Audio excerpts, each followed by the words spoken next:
All right. So this lesson is the opposite of the last lesson. Where the last lesson, I could guarantee you, if you just followed the steps, you could get 100% effectiveness on achieving all success factors. I cannot make that guarantee in this one. This one goes against human nature a little bit in creating new habits. So we're going to talk about building those new habits for the ongoing success factors in your life or in the roles that you've created for goals. So by the end of this lesson, we'll discuss the strategies needed to build those new habits. This will be hard. It is not impossible. So bear with me on the things we can do that we can try to gain some control over our new habits. So the first thing we had to do was we had to identify all ongoing success factors.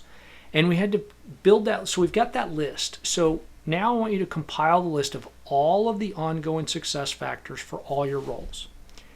And then the question I need to ask you is, first, can you creatively turn any ongoing critical success factors into one time?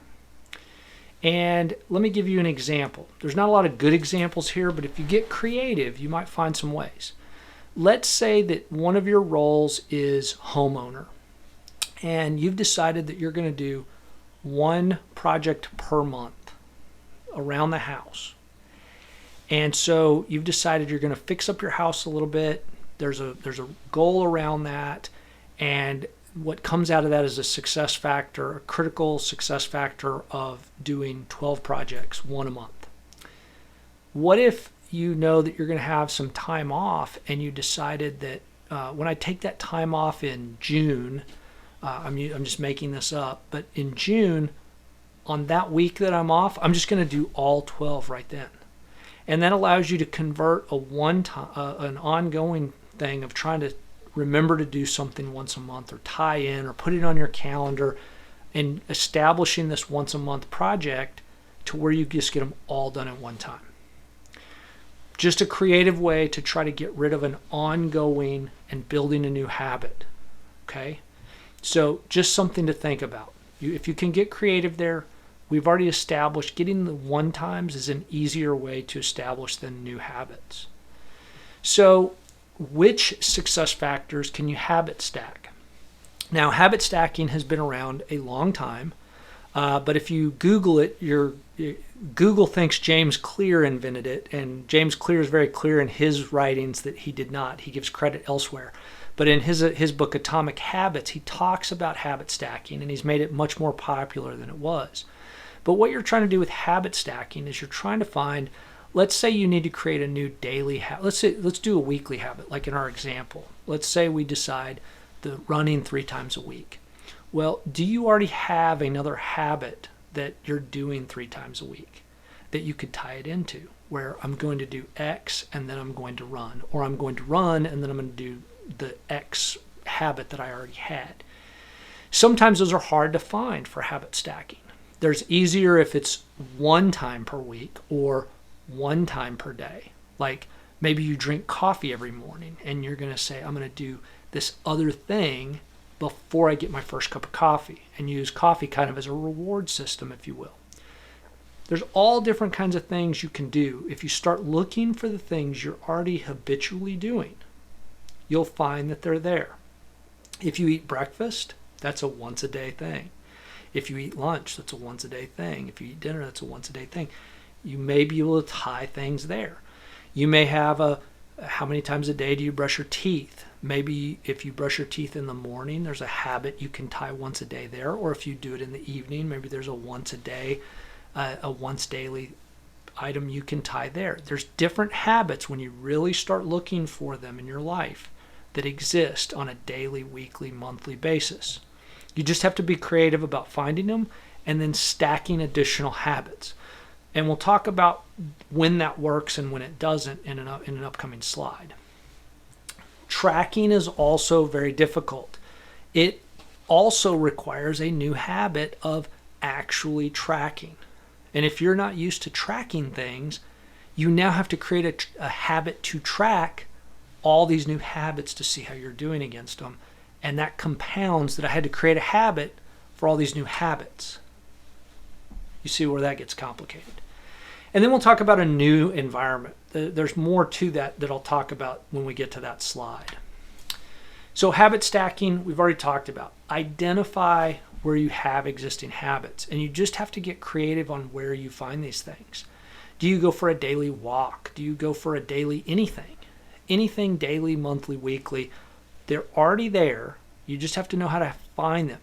But I will tell you that the key to habit stacking is the new habits have to be similar in time commitment to or less than the one you're adding.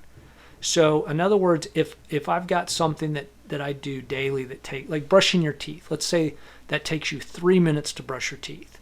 It's going to be very difficult to stack a 30-minute habit on top of a 3-minute habit. So that may not work for you. So if you're looking to work out or lift weights and it's going to take you 30 to 45 minutes to do that, you may not want to say, well, I'm going to lift and then I'm going to brush my teeth. Or I'm going to brush my teeth and then that's my trigger to go lift. A lot of times you've already got other time constraints around the habits you've established, and it's very difficult to start stacking multiple things right in that window. So you've just got to be very creative about how you go about looking at this and looking for it. But my experience says if you're going to habit stack, make sure that the time commitment for the new habit is equal to or less than the habit you're trying to stack on top of. You may find your own path there. So we've talked about turning ongoing into one time. We use the example of working on the house and taking a once a month project and turning it into finding a window of time, maybe a long weekend, and you say over Memorial Day, I'm going to do all 12 projects. Maybe that's reasonable, maybe it's not. Maybe you're going to split it up over a few 3-day weekends and make it one time then. Those are possibilities for you to try to remove, trying to create a new habit, especially if this isn't going to be something you say, I'm always going to have 12 projects a year around the house. So if it's going to be something that's not going to create a sticking habit, maybe it's better to convert it to a one-time event anyway. So think about that as you're trying to create these new habits. Tracking is hard, especially if you're not already doing it. There are people that are big on checklists. I love those people. I'm not one of those people. I wish I was better at tracking things. I'm better than I've ever been in my life, and I'm still terrible at it. This will take you some time to create a new habit. But you've got to make sure you're creating this new habit to track all your new habits. So you see that recursive problem that it creates for you in habits are already hard to create, and now I'm creating a habit to track all the new habits. Tracking's hard. Tracking's hard. I'll just leave it at that. See if you can find a way to carve out some time up front to build your tracking mechanism. There's a lot of trackers. I'm not going to even try to give you a tracker because depending on what you're trying to track, there are so many good forms on the internet you can find that are much better than what I can create to show you a tracking mechanism that's good for what you're trying to, whether it's exercise, whether it's diet, whether it's it doesn't matter what the ongoing habit you're trying to track is. The internet's got forms out there that are fantastic trackers that you can use. But you've got to make sure you get them and start using them. Build them into your planner, build them into your calendar, do whatever you have to do, but make sure you're tracking it. Because for those of you that are on a good nutritional diet, I'll tell you, like I was told around keto, that it's not that you can't have wedding cake if you're on keto. It's that if you do have wedding cake and you fall off the wagon, the keto wagon, you get up the next day and you get back on. And that's what you need to do with tracking. If you've got ongoing things, tracking is there to say, you know what, last week I did a terrible job of getting to the gym and working out. That's a common one that everybody struggles with, right? So I did a terrible job last week. Let it go. Don't beat yourself up and say, I need to do better this week, and start tracking that you are. Because if you get stuck in, I'm going to stick my head in the sand. Oh, I did terrible last week. And now you're affecting this week. Let it go. Let it go. Get back on the horse and try to be better this week. And again, as I said early on in the session, in the workshop, incremental change is what you're going for.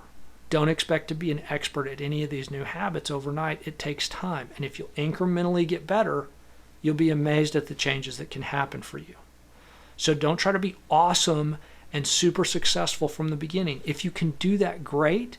But for most of us, we need to fall down a few times and have a few bad weeks and slowly get good at, you know what? For the last 6 weeks, I've been going twice a week instead of 3 times a week. So I'm getting better. Now I got to figure out how to get over that hump and get to 3 times a week and be successful in this goal. So think about it that way. One thing that I have found that is unbelievably interesting to me is a new environment. When you move into a new house, a new office, you rearrange your furniture, new habits just come out of nowhere.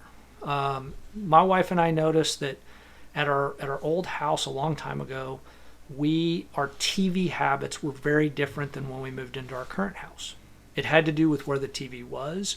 It had to do with, and it wasn't positive, it was negative TV habits. Now we have better TV habits. And it had to do with the environment. And the good news is I don't have to move into a new home to create these new habits now. I can just say, let's be intentional about how we rearrange things or how we create a new environment. Start walking a different way when you go for a walk in order to create, maybe you want a longer walk. Maybe you want more hills on your walk. You can incorporate that by going to a new environment to do those things. And so creating a new environment around these things, whether it's around watching more or less TV or getting more or less exercise, or you'll be amazed if you will just create a different environment. Maybe you can create a better environment outside in your front or backyard to spend more time outside, if that's a goal. Maybe you want to meditate. Maybe you need to create a new space for that, a new environment for that, in order to do it more often. You have to be intentional with your thoughts, and you have to be willing to try and fail. It's okay to say, well, I created this new environment, and I didn't meditate any more than I was before. That's okay. Try a different environment. Try new things. Experimentation is wonderful, and it's all about finding what works for you. And new environments can do this in amazing ways. But again, sometimes you find happy accidents here, and sometimes you can be very intentional with what you do in order to create the situation you're looking for. So in conclusion, new habits are not impossible. They are going to be hard. They are not impossible. And you must be more deliberate to achieve your new habits. And tracking is going to be unbelievably helpful in figuring out where you are in regards to your habits. Are you successful? Are you incrementally improving? Or are you flatlining? You find out by tracking. So your action item is, for all your ongoing success factors, I need you to identify which strategy you will employ for success for each one. Are you going to be able to take a success factor, an ongoing success factor, and habit stack it? Are you going to take it and turn it into be able to convert it to a one-time? Are you going to just maniacally track it? Or are you going to set up a new environment? I want you to take each of the ongoing success factors and figure out where you can fit those in best for you.